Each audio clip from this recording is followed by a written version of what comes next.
Bonsoir à tous et bienvenue sur ITV dans l'actualité de ce mardi. C'est donc réelle attention sur les vaccins. Nous avons constaté sur le terrain une rupture de l'AstraZeneca. Impossible de prendre sa seconde dose pour le moment. Reportage à Gaspard Camara dans un instant.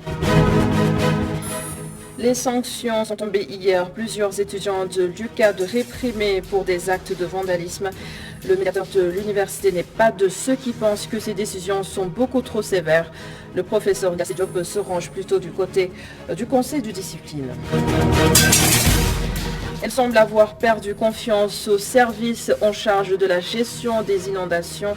Les populations des 14 quartiers de Rufisque-Est ont décidé d'élaborer une stratégie commune de survie. Elles ont énormément perdu à la saison des pluies de l'année dernière. Et enfin, d'en réussir au Sénégal ce soir, un jeune tailleur au talent confirmé, Fallotal se cherche une place dans la haute couture sénégalaise. Il nous invite dans son milieu de travail à quelques jours de la fête de Tabaski.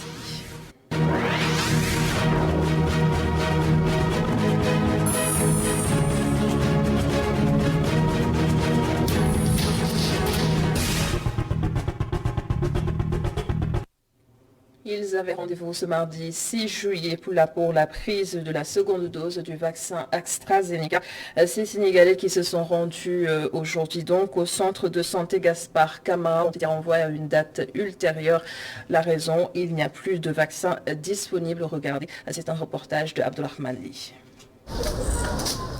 Pour suivre l'exemple des membres de sa famille, Sornafal vient de prendre sa première dose de vaccin. Du moment que nous n'avons pas suffisamment d'informations sur cette maladie, nous devons nous faire vacciner. C'est ce qui explique ma présence ici. Me faire vacciner pour me protéger et protéger mes proches. Nous sommes au centre de santé Gaspard Camara où un rush est constaté.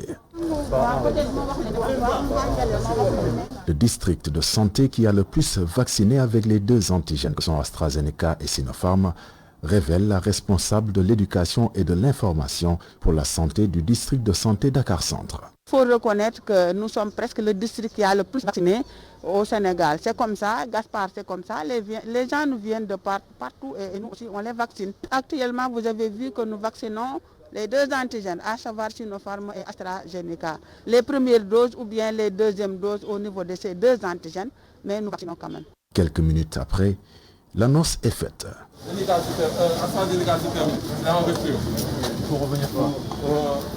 L'antigène AstraZeneca est en rupture.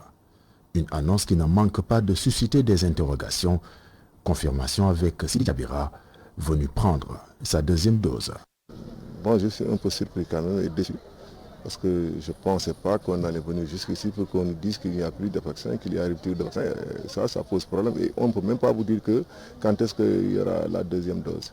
J'ai demandé aux gars si vraiment, d'ici un mois, s'il n'y a plus de vaccin, qu'est-ce qu'on va faire. Il m'a dit qu'il ne sait pas ce qu'il faut faire.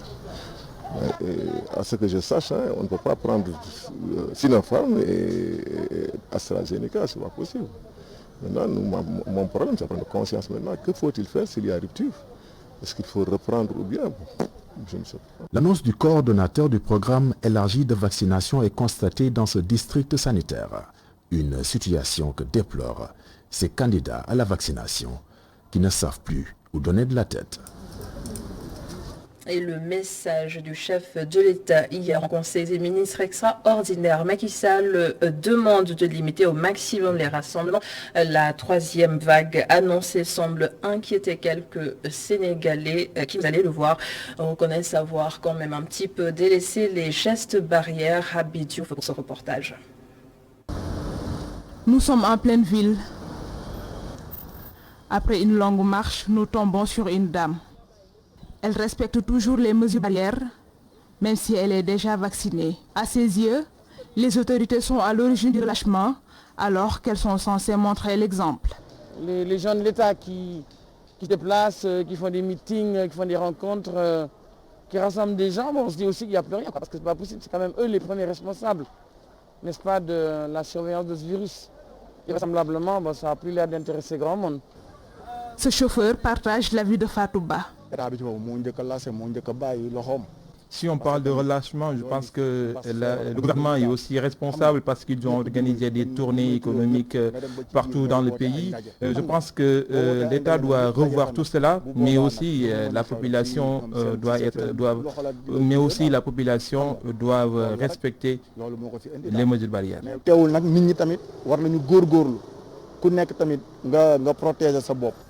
Un peu plus, cet étudiant porte souvent son masque, mais il l'enlève dès qu'il s'éloigne de la foule à cause de la chaleur. Malgré la hausse des cas, il refuse de se vacciner. Vu la chaleur et tout, bon, les gens ne croient plus à coronavirus, sincèrement. Je ne suis pas vacciné parce que j'ai vu des cas, des gens qui ont déjà vacciné. Ils me disent que quand tu finis de vacciner, tu attrapes des sortes de maladies, tu comprends? La raison pour laquelle j'ai peur pour faire la vaccination. 191 cas de coronavirus en ce jour, les masques délaissés, la distanciation physique non respectée, des manifestations et rassemblements partout, une situation qui fait craindre l'arrivée d'une troisième vague. Merci Amélie Dioufé. Au total, 145 PME ont été touchées par les conséquences de la crise sanitaire. 2 ans après, ces petites et moyennes entreprises vont bénéficier d'un appui technique et financier, plus de 2 milliards de nos francs pour sauver ce qui reste et promouvoir en même temps l'entrepreneuriat. Seynabou Babou et Barasso pour les détails. Ils sont au total 145 lauréats à bénéficier du plan de relance des PME. Un plan subventionné jusqu'à 20 millions, en croire le directeur général de l'ADPME. Donc cette deuxième édition a été organisée en ciblant d'abord les entreprises existantes. Un proverbe africain dit « le cheval court, mais il faut l'aider avec la cravache ». Il s'agissait de trouver d'abord des entreprises existantes et de faire en sorte que ces dernières puissent être plus résilientes à la crise et puissent être accompagnées avec le financement du concours national de business plan. Cette deuxième édition du concours national est placée sous le signe de la participation à l'effort national de résilience et de relance économique pour faire face aux difficultés causées par la pandémie de Covid-19. Cette remise de prix est destinée à 145 entreprises sénégalaises choisies à la suite d'une sélection rigoureuse. Je vous le dis tout de suite. Vous félicitez, vous, lauréats de cette deuxième édition du concours national de business plan. Ce montant vise à soutenir les plans de développement des PME sénégalaises et à préserver leur emploi. Ce concours national de business plan accompagne 5 entreprises dans chaque région du Sénégal, en montant allant de 5 à 20 millions alloués aux lauréats, dans l'optique d'offrir un accompagnement adapté au profil et aux besoins de chaque entrepreneur. Chers lauréats, je suis certaine que vous ferez bon usage de cette subvention. Cela permettra à ce programme d'atteindre ses objectifs. Celui de participer pleinement à la création et à la préservation des emplois, au maintien de la compétitivité du secteur sénégalais. La deuxième édition du concours national de business plan a permis d'identifier les entreprises affectées par la Covid-19. Celles-ci seront appuyées pour sortir la tête de l'eau. Les premières épreuves du CFE se sont déroulées aujourd'hui. 293 733 candidats sur toute l'étendue du territoire national et le ministre de l'Éducation nationale a visité quelques centres d'examen un peu plus tôt dans la matinée. Aucun incident majeur n'a été signalé. Mamadou Tala a livré ses premières impressions au micro de Mamadou Lamine Fati. C'est dire que cet examen concerne plus de 293 000 candidats. Et on pourrait même dire que les filles représentent 55% parmi ces candidats. Et nous avons mobilisé près de 25 000 surveillants et secrétaires. Donc c'est un examen extrêmement important pour nous. Près de 300 000, c'est extrêmement important. Et dire également que cette année, elle est particulière. Elle est particulière parce que tout simplement, l'année dernière, vous vous souvenez, nous étions obligés d'arrêter les cours en présentiel à partir de la mi-mars. Et donc ces élèves aujourd'hui qui sont en terminale, qui qui sont en 3e, qui sont en CM2, ce sont des élèves qui étaient dans des classes qu'on appelle des classes intermédiaires. Et nous saluons donc la compréhension des enseignants, de toute la communauté éducative qui a sollicité qu'on repousse en tout cas les examens de quelques jours ou bien de quelques semaines. Ça montre tout simplement que ces soldats de l'éducation, ces enseignants qui sont sur le terrain, tiennent également à la réussite des élèves. Donc tout compte fait qu'aujourd'hui nous avons réussi en tout cas à démarrer cet examen dans d'excellentes conditions. Pour le moment au niveau organisation ça se passe très bien. Nous n'avons pas en tout cas entendu de problème quelque part. Et ce n'était pas évident, mobiliser donc 25 000 enseignants, 18 800 centres, pratiquement 11 700 salles de classe au niveau du territoire national. Donc c'est dire que c'est un examen extrêmement important, donc l'un des plus grands en termes de nombre. Et oui, les filles se sont également distinguées cette année à Mbacké. Elles représentent 68% des 7350 candidats à l'examen de fin d'études élémentaires. Un fait salué par les autorités éducatives dans cette correspondance de Goran Daklo avec Tierno Faye.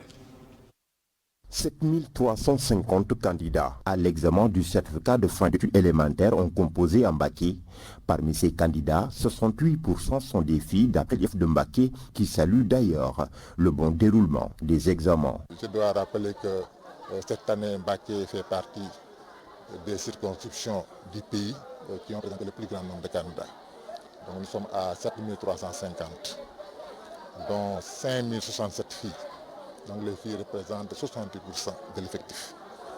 Rappelez aussi que ces élèves ou bien ces candidats sont répartis dans 33 centres. Et pour ces centres-là, il y a 16 qui sont au niveau de Touba Mosquée. Donc ça, c'est une bonne performance. Donc c'est près de la moitié, si vous voulez, des centres. L'inspecteur d'académie de Mbacké d'ajouter que bon nombre d'élèves proviennent de la capitale du mouridisme. En termes d'effectifs, les centres de Touba Mosquée accueillent 3876 élèves. Donc c'est plus de 50% de l'effectif. Là, il est bon d'insister sur cet aspect, puisqu'il y a de quelques années, peut-être la commune de Touba Mosquée occupait la part congrue en termes d'effectifs, surtout au niveau des candidats. Mais aujourd'hui, elle se positionne en première place. Et ça sont des résultats satisfaisants que nous devons au développement des écoles de transport, mais aussi à la promotion de l'initiative privée. À cet effet, l'adjoint au préfet du département de Mbacké magnifie la bonne tenue des examens d'entrée en 6e. On est venu pour constater le démarrage effectif des épreuves de fin d'année, des examens de fin d'année CFE. Et pour cela, je suis accompagné de l'ensemble des acteurs de l'éducation, IEF, les parents d'élèves et le syndicat des enseignants. Et sur place, aucun incident ne nous a été signalé par les présidents de jury. Les épreuves ont bien démarré et qu'il n'y a pas assez d'absents. Il y a peut-être quelques absents pour les élèves, mais 99% des examinateurs sont là. Les surveillants aussi sont sur place. À Mbacké, les examens d'entrée en 6e se déroulent dans un contexte de résurgence des cas de contamination au Covid-19, d'où le port de masque obligatoire dans les centres d'examen et le respect strict des gestes barrières. Goran Daklo, au lendemain de la batterie de sanctions contre des étudiants de l'université Cheikh Anta Diop de Dakar, le médiateur de l'UCAD déclare que la police est en train de rechercher celui qui avait arraché le micro à son professeur. En plein cours, les images ont largement circulé sur les réseaux sociaux. Le professeur Niasse Diop estime aussi que les sanctions sont à la hauteur des actes de vandalisme notés. Je vous propose de l'écouter, c'était dans l'enquête Noascanu avec Maïsissé. Il y a un étudiant qui est recherché, c'est lui qui avait fait la une de l'actualité lorsque dans les réseaux sociaux, on a vu un étudiant rentrer avec un groupe, aller sur l'estrade et arracher le micro du professeur qui était en train de faire cours. Alors nous rappelons que cet étudiant n'est plus sur les tablettes de l'université Cheikh Anta Diop de Dakar. C'est pourquoi on ne l'a pas retrouvé dans la panoplie des sanctions, en tout cas dans les sanctions prononcées, parce que son cas est spécial, puisque n'appartenant plus à l'institution, la commission ou le conseil de discipline ne peut pas statuer sur son cas, mais sa faculté et le rectorat de l'université Cheikh Anta Diop, les deux ont porté plainte contre lui et certainement il est en train d'être activement recherché. Les étudiants qui vont attaquer ces décisions, bon, je ne pense pas que leur attitude puisse prospérer. tout simplement parce que la commission de discipline est reconnue comme une instance démocratique qui donne ses sanctions par vote et qui suit un processus d'un point de départ jusqu'à un point d'arrivée qui est des sanctions ou des relax. Donc je ne pense pas que les étudiants puissent faire recours, mais comme c'est leur droit, ils peuvent rester en justice vers d'autres juridictions et peut-être ils se feront entendre, en tout cas la décision prononcée au niveau des instances juridiques du pays. Alors le rôle que le médiateur peut jouer, beaucoup ignorent que le médiateur n'a pas des prérogatives, il n'a pas un pouvoir de décision. Son rôle c'est d'alerter, son rôle c'est de discuter de façon permanente avec les étudiants pour leur faire éviter ce qui peut leur valoir des sanctions de la nature de celles que nous avons tout à l'heure passées en revue. L'autre titre de ce mardi, on se souvient tous des inondations de l'année dernière à Keur-Massar. Rufisque-Est avait également payé un lourd tribut puisque 14 quartiers de la commune ont fortement été touchés. C'est pour cela que les habitants ont décidé cette année de prendre eux-mêmes en charge leurs propres difficultés. L'essentiel de leur assemblée générale avec Babacar Seck. C'est à travers une assemblée générale d'information que le collectif des 14 quartiers des Colobane Guy Mouride a fait un bilan d'étape 4 ans après. Le collectif est décidé à prendre en charge les récurrents problèmes d'assainissement que rencontrent ces quartiers. On est allé dans les ministères parler de l'assainissement au niveau des 14 quartiers. Quand on n'a pas eu de réaction par rapport à l'assainissement tout à l'égout, on s'est dit, nous, population, on va prendre nos responsabilités pour démarrer les travaux, c'est-à-dire faire des cotisations les populations et voilà, remettre tout vers l'assainissement qui va soulager en grande partie les populations. Mais aujourd'hui, on a parlé de la santé, on a parlé de l'école, on a parlé des marchés, on a parlé des routes, des infrastructures, on a parlé de tout. En présentation, ce qui a été fait, ce qui n'a pas été fait, ce qui nous reste à faire.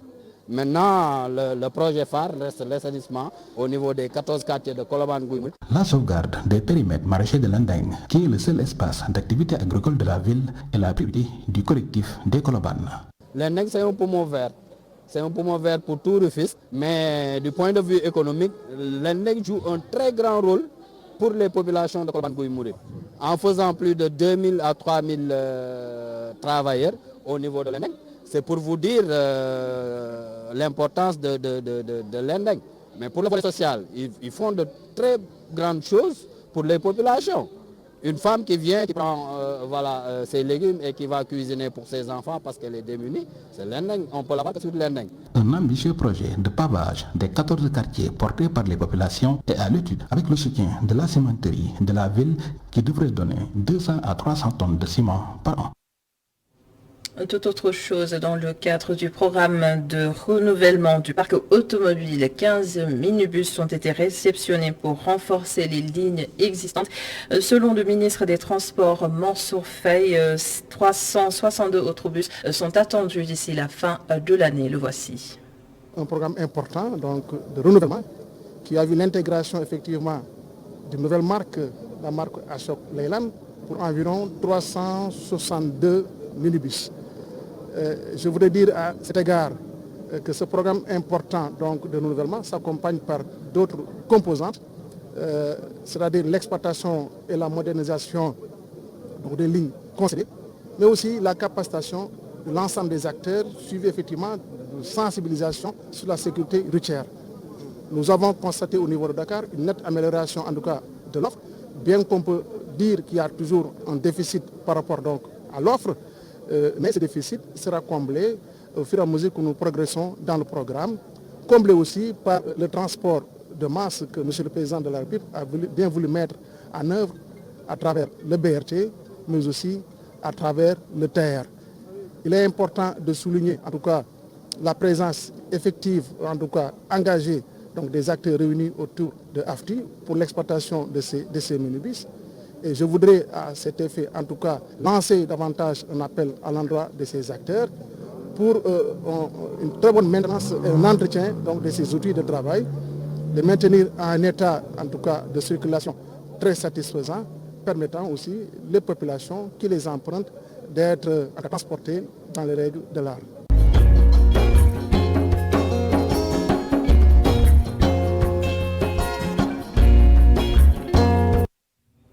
sont incontournables en temps de fête. Les tailleurs aux créations à couper le souffle, on est d'accord. Alors nous vous proposons d'aller à la rencontre d'un jeune tailleur Faloutal. Il a accepté de recevoir nos équipes à quelques jours de la fête de Tabaski, Oumar Khan et Seydina Mbaye.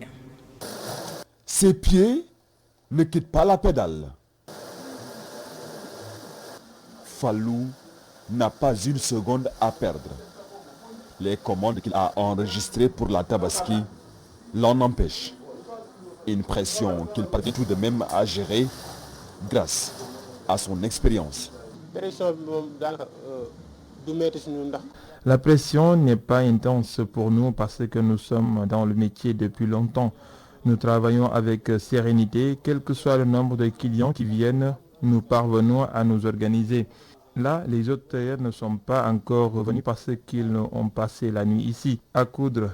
Si le client vient, il fait sa commande, puis on discute du prix. Si on tombe d'accord, on prend une note et nous lui donnons rendez-vous pour venir récupérer sa commande.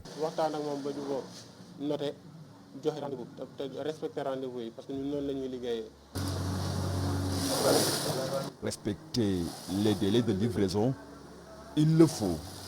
Les clients ne badinent pas avec les retards, surtout en période de fête. Parfois, nous tombons sur des clients qui ne sont pas du tout compréhensifs par rapport au délai de livraison. Certains ne supportent pas 5 secondes de retard de leur commande.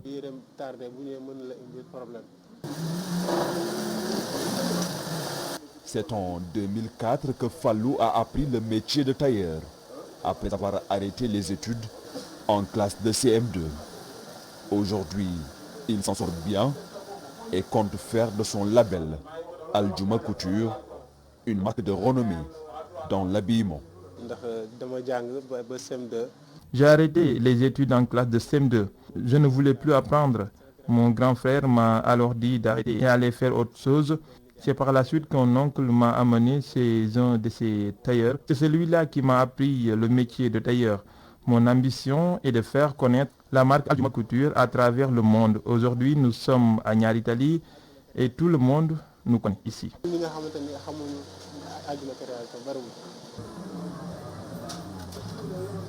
Comme Fallou, de nombreux tailleurs sont aujourd'hui débordés par les commandes qu'ils ont enregistrées pour la Tabaski. Des commandes qu'ils sont obligés de livrer à temps, quitte à passer la nuit dans les ateliers.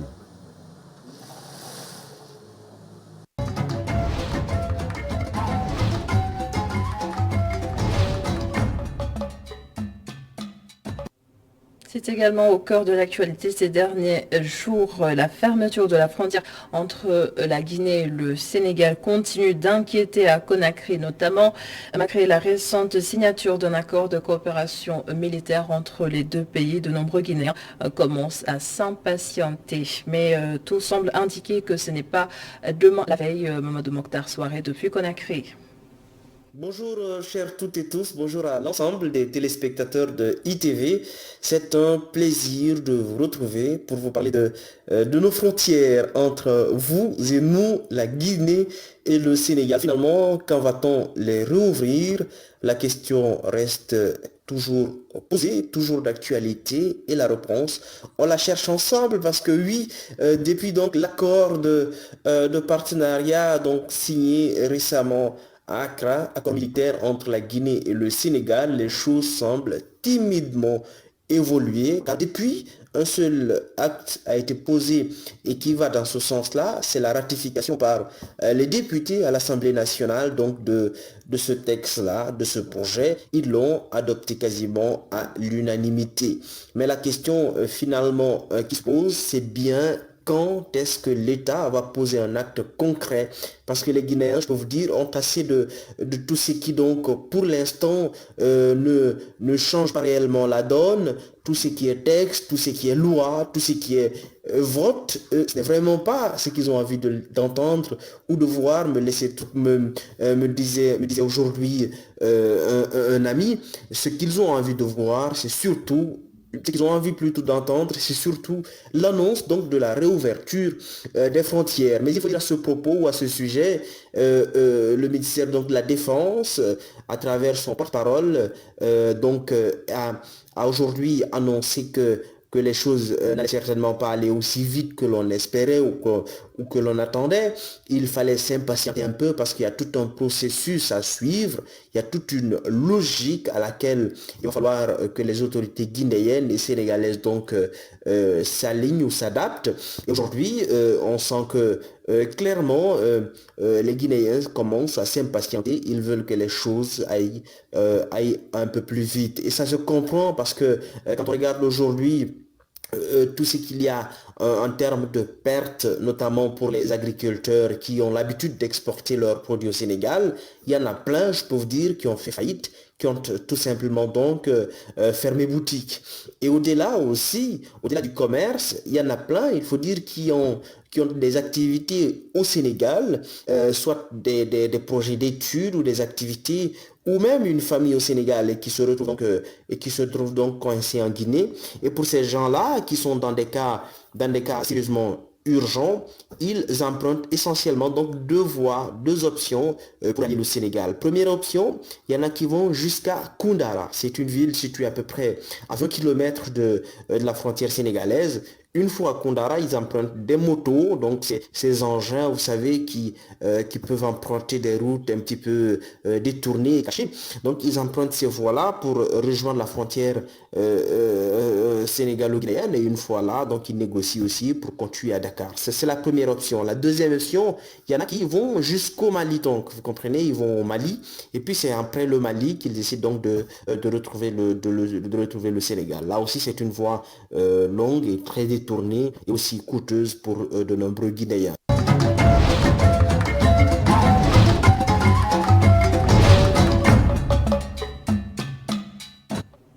Et voilà, c'est la fin de ce journal. Merci de l'avoir suivi. Merci à l'ensemble des équipes en régie. Bonne suite des programmes sur ITV. Rendez-vous demain à la même heure, même chaîne. Bonsoir.